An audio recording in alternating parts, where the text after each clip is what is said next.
For the longest part of my life, the only Starbucks that I knew or were aware of was a man who was a wrestler, who had a son that was a country singer, who had a brother that was a rapper.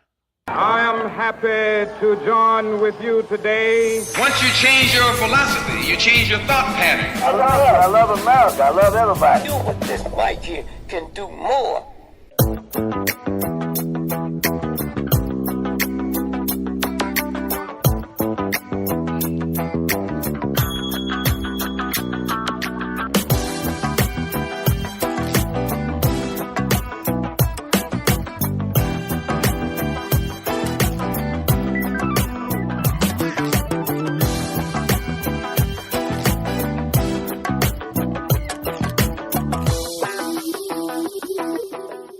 And what's good, man? Welcome back to the latest edition of the One Way Podcast. I'm your host, Lorenza. And for those of you that didn't get the reference that I was making when this thing started, quite simply put, the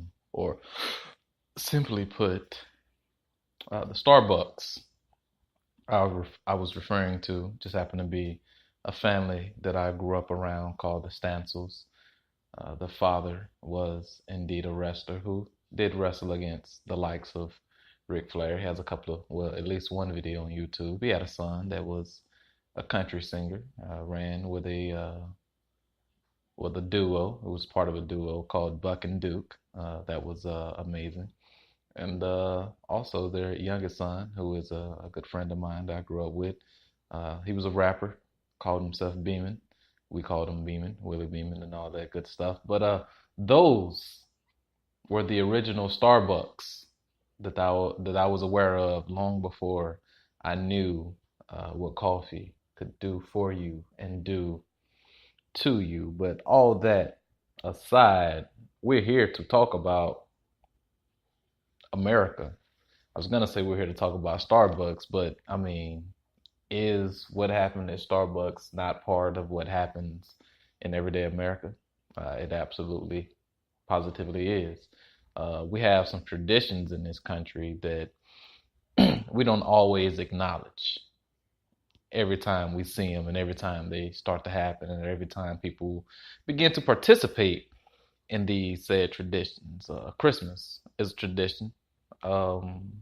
We participate, celebrate, and share in that. Church is a tradition that a lot of us participate and share in as well. One of the most notable traditions that I say anyway is the tradition of racism and what we can lose when we don't really understand what that tradition is. If you don't understand the meaning for Christmas, then you quite possibly will lose sight or never know what Christmas actually is supposed to mean. Whether you believe in that stuff or not, you know what it's supposed to mean. The same thing with any other tradition, church included.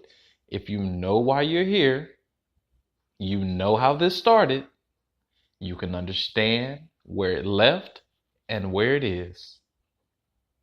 Racism is absolutely no different. Through racism, we get certain things like this. I was watching TV the other day. A couple were on TV. They were talking about the phrase red-handed.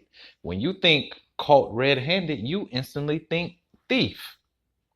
When you think of the term Indian giver, you think someone taking something back that they've given to you.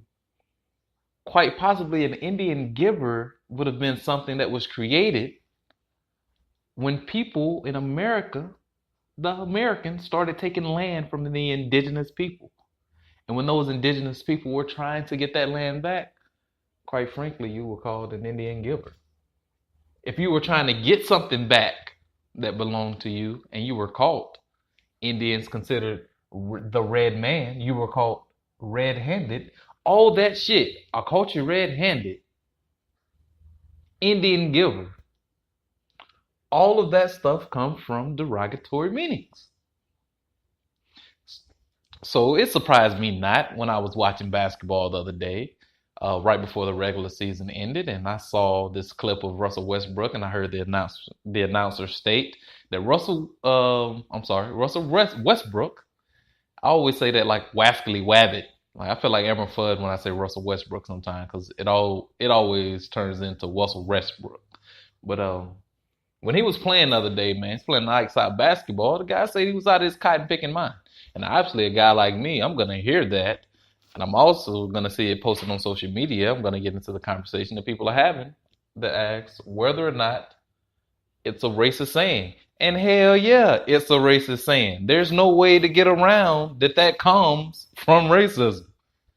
Like the only thing you needed a buck to do or a winch to do in the field was to pick cotton.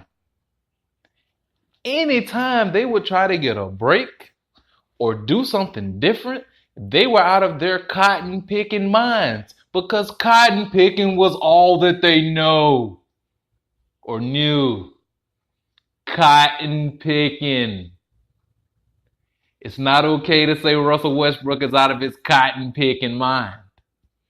But it's tradition that people have seemed to have lost sight over where it came from, and they try to make the words have less sting than they actually do. We could have a conversation about nigger and nigga, but that's a story for another day. And there's also double standards to the shit that I talk because this is the One Way podcast. And as stated, I have my perspective, listeners have theirs, and if you would like to be a guest, we could share those. Also, to text the show, 706-445-2129. To actually call the show when we do live shows and get on there, 706-445-2129. Let us know what's up. Let us know how we're doing. But all those things aside, tradition, racism, or with all those things come to the destination or brings us to the destination of what happened at Starbucks, at a local Starbucks in the lovely city of brotherly love, Philadelphia, which is a patriot city. You see the Liberty Bell there, but you also see black people being treated the way they're being treated. So I digress. So two young men, if I'm not mistaken, go into a Starbucks. They're waiting on another friend. They actually use the restroom. They let them know that the restroom is for paying customers only. The guys decided, you know what, I won't use the restroom, but I'm going to sit here and wait for the homie. And during that time, there was an altercation, not a loud altercation, but an altercation nonetheless, to which the young men were walked out of Starbucks in handcuffs, not having done anything but sit down inside of a Starbucks. And if you think about it, quite literally, in the 1930s, 40s, 50s, all the way up into integration, a black person walks into a restaurant or place of business that they're not supposed to be in. The police were called. What was that called? A fucking sit-in? A sit-in? Bro, these dudes were arrested for sit-in, and it didn't even have the kind of hope or want for change that a sit-in usually has. That shit is crazy. But this is one thing that I picked up on as a kid, but it's one thing that really heightened one training day of basic training when I was in the Army. The thing that stood out to me more than anything is that we were, myself, I do believe a guy by the name of Lewis. I really like Lewis. I need to hit him up. But Lewis and a couple of other guys, it was a couple other guys from Georgia. We were all standing there, you know, shooting the shit, having a good time like we normally do. And all of a sudden, here comes one of the drill sergeants. Now, it's one of those, it's toward the end, so we're cool with the drill sergeants now. I try to be cool with them from day one because I just believe that, you know, that's how you do this. Hold on. Bryce Harper just hit a broken bat home run. Bro, I'm telling you, I am telling you, my firstborn is going to be named Harper. It has to be. This dude is an amazing baseball player, but I digress. Well, no, I don't digress because it just showed Barry Bonds do the same thing that Bryce Harper just did, and everyone knows that Barry Bonds is one of my favorite baseball players of all time. I would call him the greatest of all time, but a homie put me on game and said that Hank Aaron is in the top 5 offensive statistical categories in everything. So there's that. But back to the real brunt of this Starbucks. And then wait a minute. And Andrew Jones has a home run broken bat. So you telling me that Andrew Jones of the Braves at Fulton County Stadium hit a home run with a broken bat. Barry Bonds hit a home run with a broken bat.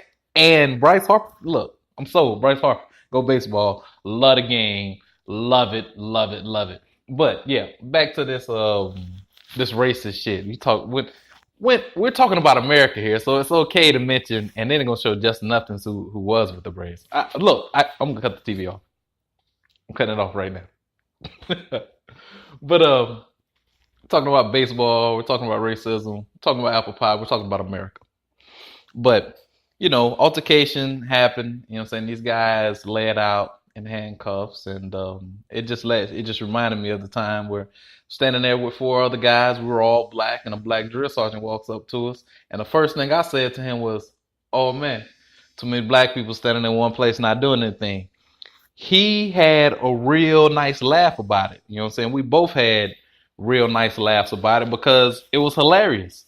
Because we were both acknowledging what was happening at that particular time. We were both acknowledging the fact that even a black dude sees black people not doing anything, just hanging out amongst each other, and they see suspicion in that. Even black people do it.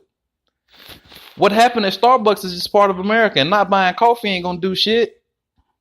We don't even drink coffee like that anyway, truth be told. Yeah, a lot of us do. Well, I drink coffee. Bro, you don't go to Starbucks like that. You don't go to Starbucks like that. And if you do go to Starbucks like that, more power to you. I like Starbucks. I like white chocolate mochas. But I like being black more. And what happened at Philadelphia is not a trait of Starbucks. I mean, it is a trait of Starbucks, but it is a trait of America more so than Starbucks. Some person like that barista is going to be at any other restaurant. Sometimes they're at restaurants that are in black neighborhoods. Really. That's how this happens, man. It's not surprised that those brothers walked out of there. No surprise at all. Because they always have this uncanny ability to let us know when we're wanted and what we need to get from them when they want us to show up, man. For real. But thank you guys for listening and tuning in. Like I said, use the phone number to call in or text the show, 706-445-2129. Also, you can reach out to us via email at talk2oneway@gmail.com. That's TALK, the number 2, one way, and then gmail.com. Also, subscribe to us on Google Play, iTunes, iPadio, Podomatic, Spreaker. The list goes on and on, man. However you listen. We do appreciate what you got going on with us. Peace.